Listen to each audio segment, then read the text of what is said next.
Birthday ஃபங்க்ஷன்லாம் நல்லபடியாக முடிஞ்சு சில ஃபோட்டோஸ்லாம் எடுத்தோம்.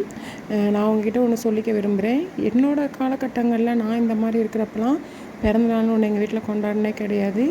ஏன்னா பிறந்தநாள் கொண்டாடுறதுக்கு ஆளே கிடையாது. அம்மா அப்பா இந்த மாதிரி யாரும் கிடையாது. நாங்கள் அப்படி தான் வளர்ந்தோம். ஆனால் நம்ம பிள்ளைங்க அதெல்லாம் அப்படிலாம் கஷ்டப்படக்கூடாதுங்கிறதுக்காண்டி நம்ம எவ்வளவோ செலவு பண்ணி அதுகளுக்கு தேவையானதெல்லாம் செய்கிறோம். செய்யுங்க, தப்பில்லை. ஆனால் குழந்தைகளை கஷ்டப்படுத்த வேண்டாம். ஆனால் கஷ்டம்னா என்னங்கிறத குழந்தைங்க தெரிஞ்சுக்கிற அளவுக்கு கஷ்டம்னா என்ன அப்படிங்கிறத குழந்தை தெரிஞ்சுக்கணும். தெரிஞ்சுக்கிற அளவுக்கு அவங்களுக்கு சொல்லி வளங்க. ஏன்னா இப்போ நாடு எங்கேயோ போயிட்டுருக்குது. ஒவ்வொருத்தவங்களுமே உழைப்பை பற்றி தெரிஞ்சுக்கணும். உழைக்காமல் வர்ற எந்த ஊதியமும் நமக்கு நிலைக்காது. உழைச்சிட்டு வர்ற ஒரு பைசானாலும் அதை நம்ம செலவு பண்ணுறப்போ அது நம்மளுக்கு ரொம்ப சந்தோஷமாக இருக்கும். நிறைய வீடுகளில், பணக்கார வீடுகள்லாம் பிள்ளைங்க எப்படி காசு எப்படி வருது என்னன்னே தெரியாமல் வளர்த்துடுறாங்க. ஐயோ பிள்ளை கஷ்டப்படக்கூடாதுன்னு பிள்ளைகளை கஷ்டப்படுத்த வேண்டாம். ஆனால் கஷ்டத்தை சொல்லி வளர்க்கலாம் இல்லையா? அந்த மாதிரி வளர்த்துடுறாங்க. அந்த பிள்ளைகள்லாம் நம்ம அதுகளுக்கு நல்லது செய்கிறோன்னு நினச்சி அதுகளை ஒரு கண்ணை கட்டி காட்டுக்குள்ளே விட்ட மாதிரி நம்ம விட்டுடுறோம். அந்த மாதிரி யாரும் பண்ணிடாதீங்க. நாங்கள் முதல்ல பிறந்தநாள் கொண்டாட வேண்டான்னு தான் நினச்சோம்.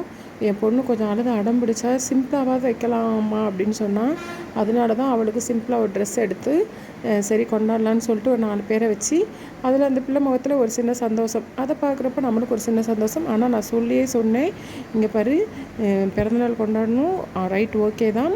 ஆனால் இதுக்கு எவ்வளோ எவ்வளோ செலவாகுதுன்னு பாரு. இதெல்லாம் பார்த்துக்கோ. இதுக்கெல்லாம் நீ நல்லா படிக்கணும், நல்லா படித்து நல்ல நிலைமைக்கு வரணும் அப்படின்னு சொல்லியிருந்தேன். அப்போ என் பொண்ணோட ஃப்ரெண்டு கிடையாது, பக்கத்து வீட்டுக்கார பொண்ணு, அந்த ஒரு ரோஸ் கலர் ட்ரெஸ் போட்டிருந்தது இல்லையா, பாவம் அந்த பொண்ணுக்கெலாம் பயங்கர ஃபீவரு. கொஞ்சம் கஷ்டப்படுற ஃபேமிலி தான். ஆனாலும் அந்த கஷ்டத்துலேயும் கூட என் பொண்ணுக்கு பார்த்திங்கன்னா ஒரு 50 ரூபாய்க்கு வளையலும் ஒரு செயினும் வீடியோவில் காட்டியிருப்பேன்னு நினைக்கிறேன், கிஃப்ட் பண்ணது. எனக்கெலாம் மனசுக்கு அவ்வளோ ஒரு சந்தோஷமாகவும் இருந்தது, ஒரு பக்கம் கஷ்டமாகவும் இருந்தது.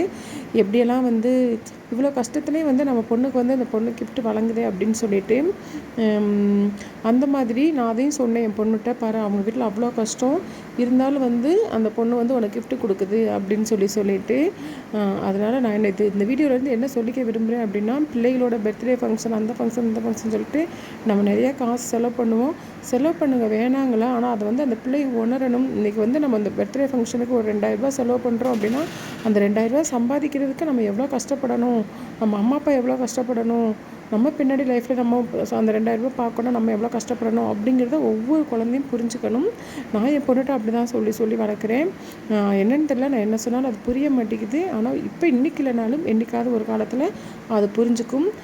கேட்டது இந்த பபுள்ஸ் வர்ற மாதிரி, அப்புறம் கலர் பேப்பர் விடுற மாதிரிலாம் வேணும்னு சொல்லிட்டு, நான் அதெல்லாம் தெண்ட செலவு அதெல்லாம் வேணாம், அதுக்கு வேறு ஏதாவது கேளு, நான் வாங்கி தர்றேன் அப்படின்னு சொன்னேன். அதுக்கு நேற்று ஸ்கூல் போகிறப்போ 100 ரூபா வாங்கிட்டு போய் என் ஃப்ரெண்ட்ஸுகளுக்கெல்லாம் 10 ரூபா டைரி மில்க் வாங்கி கொடுக்கணும்னு சொல்லிச்சு. சரி, ஓகே, அது குழந்தைங்க சாப்பிட்றதானேன்னு சொல்லிட்டு அந்த மாதிரி தான் நாங்கள் வாங்கி கொடுத்தோம். நாங்கள் பிள்ளைகளை அப்படி தான் சொல்லி வளர்க்குறோம். ஏன்னா ஒவ்வொரு பைசாவும் நம்ம சம்பாதிக்கிறதுக்கு நம்ம எவ்வளோ கஷ்டப்படுறோம் அப்படிங்கிறது. அப்புறம் பார்த்திங்கன்னா, கேக் நாங்கள் பிளாக் ஃபாரஸ்ட்லாம் வாங்கலாம், சும்மா நார்மல் கேக்கு தான் வாங்கியிருந்தோம். எப்பயும் பிளாக் ஃபாரஸ்ட் வாங்குவோம், இந்த தடவை வாங்கலை, நார்மல் கேக்கு தான் வச்சு வெட்டினோம். கடைசியில் இருந்த கேக்கெல்லாம் இந்த குட்டி குட்டி பசங்களுக்கு கொஞ்சம் கட் பண்ணி கொடுத்துட்டு, அவங்க வீட்டுக்கு அவங்க அம்மா அவங்க அப்பா அவங்களுக்குலாம் கொஞ்சம் கொடுத்துட்டு, மீதி கொஞ்சம் கால்வாசி கேக் இருந்தது, அதை அப்படியே எடுத்து கொண்டு போய் நான் ஃப்ரிட்ஜில் வச்சுட்டேன். சரி, நாளை பின்ன பாப்பா ஸ்கூல் விட்டு வந்தால் சாப்பிட்டுக்கிறவாள் அப்படின்னு சொல்லிட்டு, அப்புறம் மத்தியானம் பண்ண பிரியாணிலாம் இருந்தது, அதெல்லாம் அந்த பசங்களுக்கு வச்சு கொடுத்தேன். அந்த பிள்ளைகள் நல்லா வயிறார சாப்பிட்டுச்சுங்க. மீதி பிரியாணி எப்போ பண்ணாலுமே நிறையாவே பண்ணுவேன், அக்கம் பக்கத்துலலாம் கொடுக்கணும் அப்படிங்கிறதுக்காண்டி பக்கம் பக்கத்துலையும் கொடுத்தோம். ஓகே ஃப்ரெண்ட்ஸ், இந்த வீடியோ பிடிச்சிருந்தால் லைக் பண்ணுங்கள், ஷேர் பண்ணுங்கள், கமெண்ட் பண்ணுங்கள்.